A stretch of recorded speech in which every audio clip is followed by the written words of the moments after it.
Hey guys, this is Gnarly Charlie. I am doing a mid-year review of these should be the top, for me personally, the top albums of 2017. We're almost done with July, almost to August. It's a little late, but better late than never. Um, but anyway, these are my opinion. If you have your own opinion, go for it in the comment section. Because I would love to check out more albums. These are literally just the ones I have bought physical copies for and heard start to finish. Um, in the background, we have a minion. I don't know if you can really see the artwork for that. It's kind of like a dark green and black background to it. Ethereal Memories. I hope I'm saying that right. It's kind of like an atmospheric black metal band. Really good, out of Southern Illinois. 4 songs on this. I don't know, runtime about 17 minutes, but it's still pretty good. If you get a chance, I don't know if they have a website or not, but I bought this up at a local record store, so some local talent. But Southern Illinois got some good black metal. Anyway, first one, we're gonna start at number 7 because there was really only 7 albums that I could really come up with that really left an impression on me that I feel would include in this list. First one being Mastodon's Empire of Sand. Emperor of Sand. Why did I say Empire? Emperor of Sand. Pretty sick artwork. As a Mastodon album, in my opinion, not that great of an album, but it's still good nonetheless. It sounds a lot like Baroness, but not a huge fan of Baroness. I'm a fan of the original Mastodon sound from Blood Mountain, Leviathan. Crack the Sky was a good album. That's when I started, they started to go a little bit downhill for me. I'm not a huge fan of it, but I still listen to it because I'm a huge fan of Mastodon. They have great riffs, regardless of who's singing. But it's still a good album, and luckily it made my list. So that was number 7. Number 6 is a band that, this is the first time I've ever listened to an album by these guys. It's Municipal Waste. Slime and Punishment. Really good stuff. The artwork really got it for me. I really kind of sold it. I'd never really listened to a lot of their stuff. I'm not really into a lot of newer thrash. So, the fact that, I bought it strictly on artwork and actually dig it is, pretty awesome because, I'm not that big of a thrash guy. I'm more of a doom metal band, kind of slowing it down, and, I also like the atmospheric black metal. So, the fact that this made my list, was kind of a shocker even for me. But, number 6, Slime and Punishment. The next one, I only considered it because, these guys are awesome, regardless of what they do. Live album or not, it's still released 2017, and I've listened to this almost, not entirely nonstop, because, there's some other ones that are in here that, are just killer, man. But, Dimmy Borgir, Forces of the Night. I got the CD and DVD edition of this, and I haven't watched the documentary side of this, but the CD is really great. They've I don't know if they replaced the original keyboard player with somebody else, and they just have an orchestra filling in. I don't really know the whole backstory to it, but I cannot seem to find anything wrong with this album whatsoever.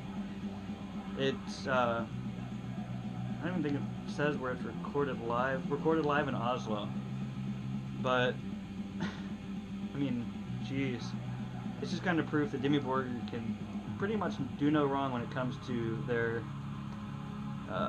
orchestral sound. They've got a choir through parts of it. I don't know if it's the entire thing, or they might be using samples for that, but I didn't really watch the DVD because it just seems like kind of overkill, because it seems like it'd be the same concert again, but a little bit more visual, and I just haven't got around to watching the DVD too much either. But still a good release. If you get a chance to check it out, it's pretty sick. If you like Dimmu Borgir, it goes all the way back to some of the early stuff. So, but anyway, that's my number 5. Number 4 is the new Alestorm album, No Grave But the Sea. I think it's the deluxe version. I'm not 100% sure, but it's got 2 CDs, and the first one, is the full-length album, and the second one has the exact same album, but it's called the Sea Dog version, and it's just a bunch of dogs barking, but it's still kind of catchy, and it got my attention, and I'm like, wow, this is really good. I've always been a big fan of kind of the folk metal.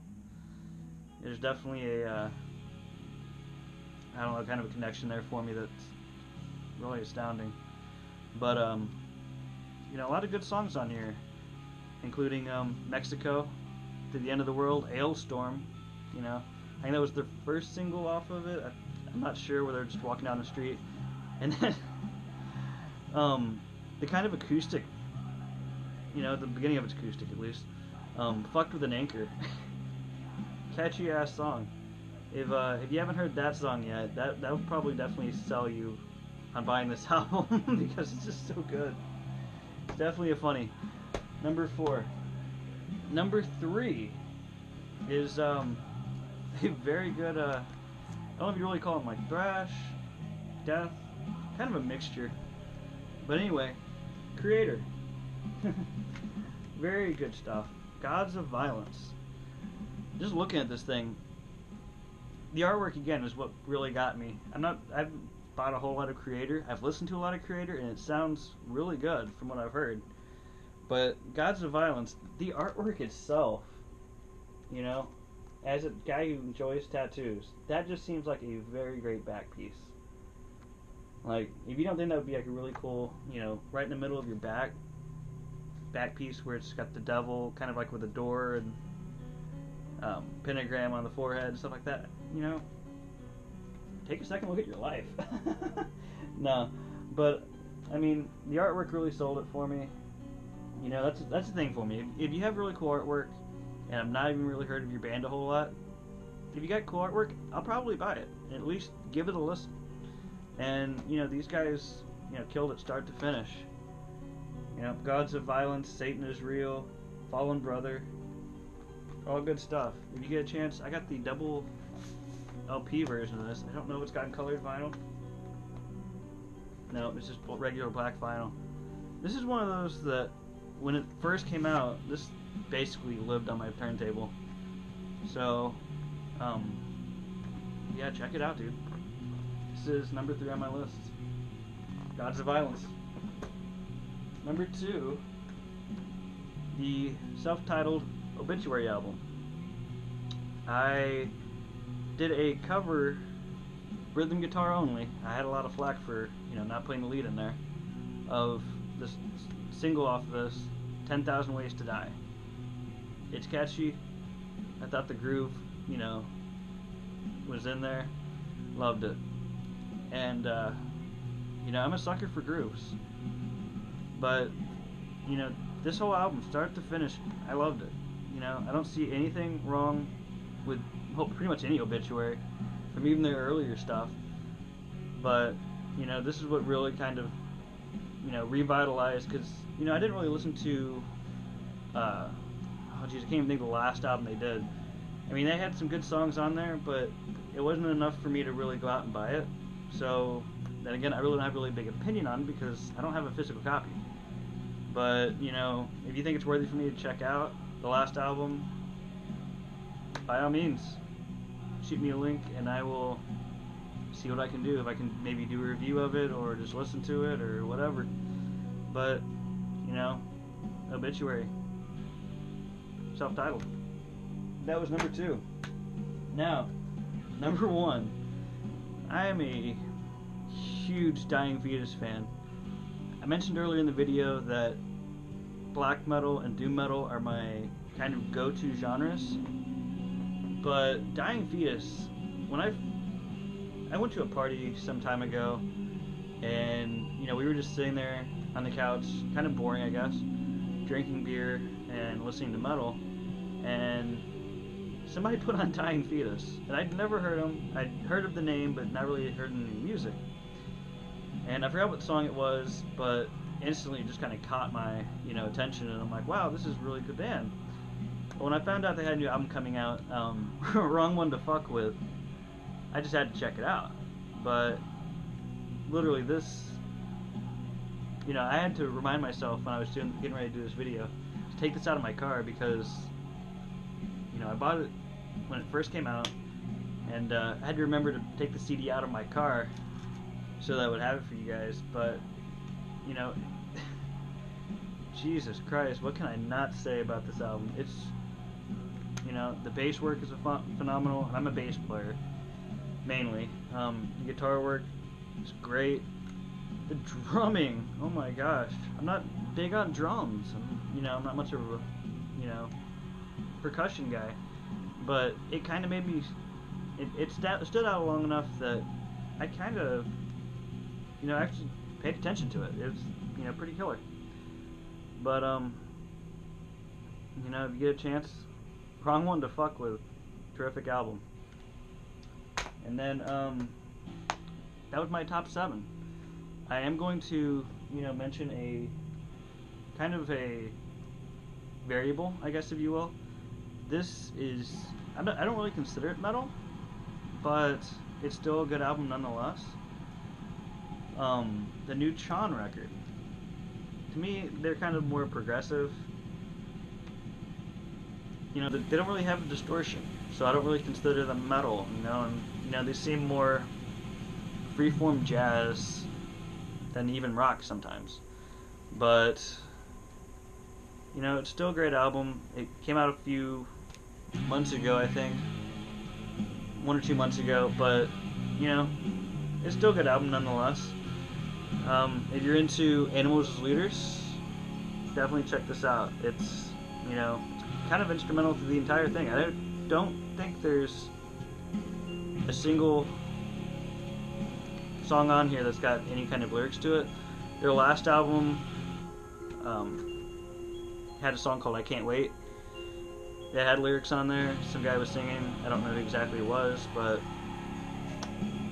might be something you dig if you're into kind of jazzy instrumentals that are kind of proggy. Well, I guess kind of Animals as Leaders mixed with Tram, if you know them, and Scales the Summit a little bit. Not a whole lot, but it's up there. But anyway, that is my mid-year, I guess you could call it, mid-year 2017 album list. But I hope you enjoy it. Any comments, feel free to leave your lists, maybe albums I need to check out.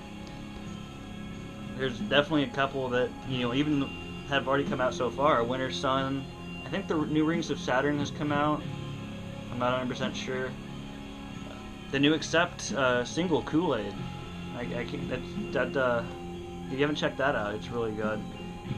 I may have bought an Accept album, in their later years with a new singer, but I can't really think off the top of my head if I have or not.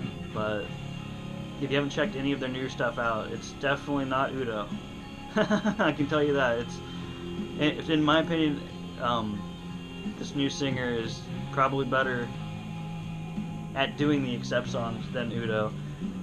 I don't know if they have a live album out yet, but if they do, try and check it out, because like I said, it's really good. But until next time, have a good one, guys.